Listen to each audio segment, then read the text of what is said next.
Hoje é sexta-feira, dia 17 de julho, e está começando o Multiplix Notícias Noite.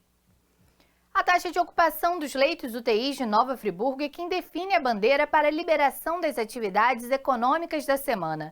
Para entender como a Prefeitura analisa os dados e aplica as determinações, conversamos com a subsecretária de Vigilância em Saúde do município. Confira. Depois de 2 semanas na cor amarela, a bandeira vigente em Nova Friburgo passa para a vermelha a partir da próxima segunda-feira, dia 20 de julho, de acordo com o boletim divulgado pela Prefeitura nesta sexta. Desde o último dia 3, o plano de retomada gradual das atividades econômicas na cidade é definido por bandeiras divididas em 4 cores, assunto que ainda vem sendo questionado pela população. As bandeiras são definidas pela taxa de ocupação dos leitos dos hospitais da cidade e são divididas em vermelha, quando a taxa média de ocupação dos leitos de UTI Covid no município está acima de 70%, laranja, entre 60% e 70%, amarela, 50% e 59% e verde, quando a ocupação estiver abaixo de 50%. Na primeira semana de reabertura do comércio, fase ainda de adequação à bandeira vigente foi a amarela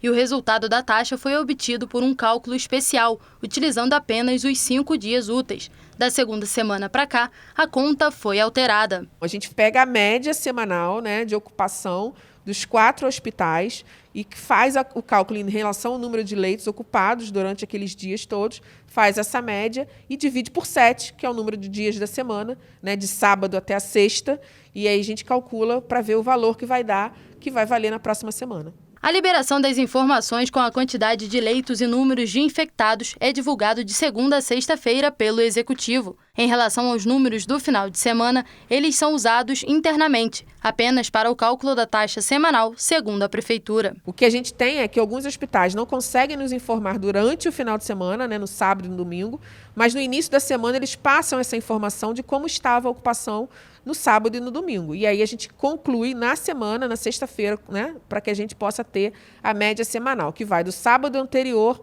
até a semana seguinte, na sexta-feira, quando é calculado o valor da taxa semanal para estipular a bandeira vigente na próxima semana. Questionada sobre a divulgação dos dados de ocupação no fim de semana, a subsecretária informou que o boletim deve passar por mudanças. A gente entende que os dados lançados na segunda, de sábado e domingo, eles não têm tanta relevância na segunda, e sim na sexta, quando a gente lança o da semana. Por isso, a partir dessa semana, a gente vai divulgar as taxas de ocupação por dia e fazendo lá o cálculo semanal para detectar qual é a bandeira vigente. De acordo com a Prefeitura, a cidade conta com 28 leitos de UTI e 63 de enfermaria.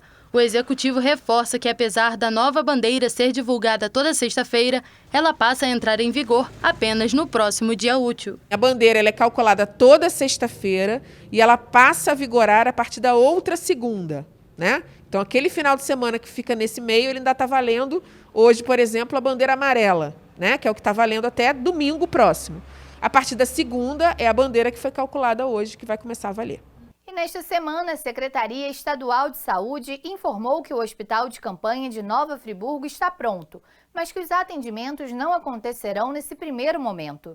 De acordo com o governo, a unidade, assim como os demais hospitais de campanha, ficará fechada e só será aberta caso ocorra uma segunda onda de Covid-19 no estado.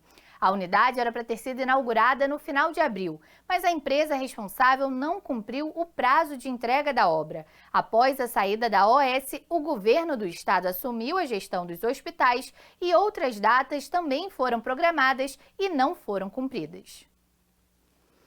E ontem, em uma reunião, a Agência Nacional de Saúde Suplementar decidiu retirar o teste rápido do rol de procedimentos obrigatórios dos planos de saúde. A ANS alegou que os estudos feitos por diferentes sociedades médicas mostram que os testes têm resultados controversos e a possibilidade de alto percentual de falso negativo. Portanto, os planos de saúde não são mais obrigados a realizar os testes IgA, IgC e IgM. Por falar em testes falso positivo, falso negativo, esse é um dos assuntos que gera diversas dúvidas. Para tentar esclarecê-las, conversamos com o coordenador do Grupo de Combate ao Covid-19 da UF de Nova Friburgo, que explicou a diferença entre os exames e os resultados. Testes rápidos e exames PCR. Esses são os principais tipos de verificação para detectar a presença do novo coronavírus. Porém, há muitas dúvidas sobre cada um deles. E para solucioná-las, o coordenador do Grupo de Combate ao Covid-19 da UF explica a diferença entre um e outro. O teste do PCR identifica partículas virais, o RNA viral, enquanto que o kit do teste rápido identifica anticorpos, que são proteínas produzidas pelas células de defesa do organismo contra o coronavírus. Em alguns casos, há pacientes que testam positivo no teste rápido e recebem um resultado negativo no exame PCR. Essa diferença vem gerando questionamentos quanto à exatidão dos exames.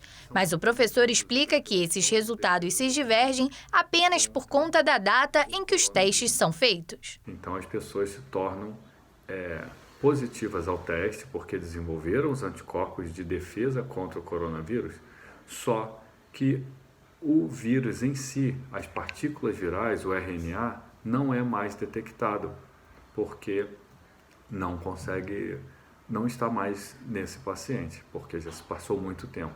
Existe uma janela específica de identificação, tanto dos anticorpos quanto dos vírus.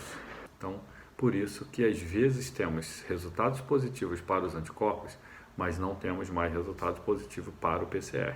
Isso não quer dizer que isso seja falso positivo ou falso negativo. São só janelas específicas de detecção. Segundo as explicações, quando o teste rápido dá positivo, é possível que o paciente ainda esteja com a doença, ou que ele já tenha tido contato com o vírus anteriormente e esteja curado. O exame, porém, não consegue especificar em qual situação o paciente se encontra. Por isso, após a realização do teste, é indicado o isolamento de 14 dias. Em relação ao exame falso positivo, o professor diz que pode sim acontecer, mas que isso não é comum. Mas com os testes rápidos, normalmente, se você consegue detectar a banda indicativa da presença do anticorpo, quer dizer que esse indivíduo realmente apresenta um anticorpo. Não existe testes que apresentem esse resultado de maneira positiva sem que o indivíduo apresente realmente. A única coisa que pode acontecer, como é um vírus muito novo, que não se conhece muito bem, pode existir uma reação cruzada com outros tipos de vírus, outros tipos de infecções, e pode acabar dando um resultado falso positivo, mas que não é muito comum, nós não temos visto muito disso acontecer.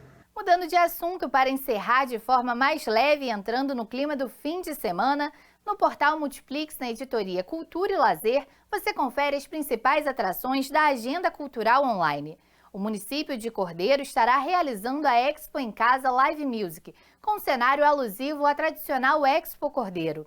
Na esfera nacional, nomes como Nando Reis, Denis DJ e Elba Ramalho farão lives transmitidas pelo YouTube.